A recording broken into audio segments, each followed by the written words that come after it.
आजकल ना हमें ओवरथिंकिंग की प्रॉब्लम बहुत रहती है। और जब भी बात करी जाती है कि हम अपनी ओवरथिंकिंग को कैसे रोक सकते हैं, तो हम यही कहते हैं यार नहीं, ये नहीं रुकती, नहीं हो पाता, ये ऐसा ही चलता रहता है। हम तो बहुत कोशिश करते हैं, पर क्या आपको पता है ये हो सकता है, ये पॉसिबल है, ये कोई बड़ी बात नहीं है। ठीक है, कुछ टाइम तक आप फेल हो सकते हो अगर दुख की इंटेंसिटी बहुत ज़्यादा है, पर फिर भी ये कंट्रोल हो सकती है। अब मैं आपको ना एक छोटा सा एक्सपेरिमेंट करते हैं। अब देखो, मेरे हाथ में क्या है, इनको ध्यान से देखो। अभी ये क्या चीज़ है, देख रहे हो? और ये कौन से कलर्स की है, क्या चीज़ है, क्या इनका फंक्शन होता है? अभी इनको ध्यान से देखो। अभी जादुई इफेक्ट होगा, देखते जाओ, मैजिक होगा कुछ। देख लिया? चलो, अब मुझे बताओ कि इस कुछ सेकंड्स में आपके दिमाग में क्या था? तो ऑब्वियसली आपका आंसर यही होगा, अगर आप ईमानदारी से अपने आप को कह रहे हो कि आप कैंडल्स के बारे में सोच रहे थे। शायद कुछ दिवाली के बारे में याद आ गया हो, या कैंडल्स के बारे में तो आप डेफिनेटली सोच रहे होंगे। अब देखो, इस छोटे से एक्सपेरिमेंट से हमें क्या पता चलता है कि अभी आप, हो सकता है आपके दिमाग में कौन सी थॉट्स चल रही हो, या ओवर थिंकिंग की प्रॉब्लम चल रही हो, या आप थोड़े सैड हो, पर इन कुछ सेकंड्स में आपने सिर्फ कैंडल्स के बारे में सोचा। यस और नो? ऑब्वियसली यस, आपने सोचा।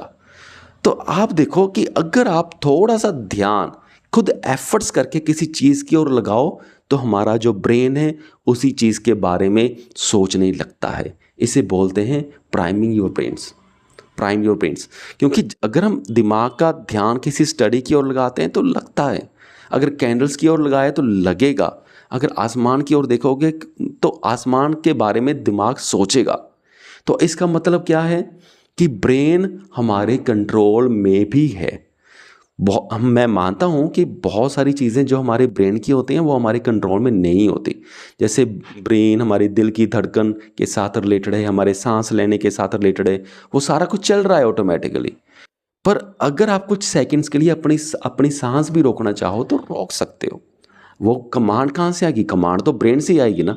तो यानी कि अगर आप ब्रेन को कुछ इंस्ट्रक्ट करोगे तो ब्रेन आपको फॉलो करेगा।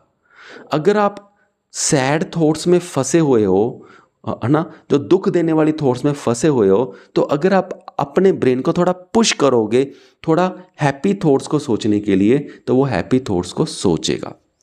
और कभी भी ये नहीं होता कि जब हम बुरा सोच रहे होते हैं, बुरा सोचने का मतलब है जब हम कुछ ऐसा सोच रहे होते हैं जो हमें दुख दे रहा होता है, या हम कुछ अपने साथ घटी हुई बुरी घटना के बारे में सोच रहे होते हैं, वो हमें दुख दे रहा होता है। तो ऐसा कभी नहीं होता कि अगर हम अपने ब्रेन को इंस्ट्रक्ट करें कि उस घटना के बारे में सोचना बंद कर दो, तो वो कभी भी सोचना बंद नहीं करेगा। यहाँ पर ही हम बहुत बड़ी गलती करते हैं। तो हमें करना क्या चाहिए? हमें बुरी घटना तो हमारे दिमाग में उसकी थॉट्स चल ही रही हैं, तो हमें क्या करना है? हमें अपने ब्रेन को पुश करके हैप्पी घटना, हैप्पी थॉट्स के ऊपर फोकस करना है। ये ऑटोमेटिकली फेड हो जाएगा, ये ऑटोमेटिकली फिर ये चीज़ें हमारे दिमाग में चलने लग जाएंगी। अगर हम ये सोचेंगे कि हम इनके बारे में सोचना बंद कर दें, तो ये कभी भी नहीं होगा, उल्टा ये ज़्यादा बढ़ेगा।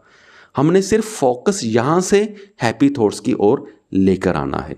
जैसे हमने कैंडल्स पे फोकस किया, हमारे दिमाग ने वर्क किया और हम कैंडल के बारे में सोचने लगे। इसका मतलब क्या है कि कुछ पार्ट ऑफ आवर ब्रेन, थोड़ा सा हिस्सा ब्रेन का हमारे कंट्रोल में है, तो उसी हिस्से को हमने यूज़ करना है और हमने हैप्पी थॉट्स के ऊपर फोकस करना है।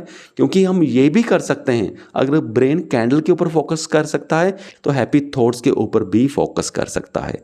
और जब हम यहाँ पे फोकस करेंगे फिर हैप्पी थॉट्स स्ट्रांगली हमारे दिमाग में चलने लगेंगी और ये चीज़ें फेड होने लगेंगी, जिससे हमारा खुशी का लेवल बढ़ने लगेगा और दुख का लेवल कम होने लगेगा।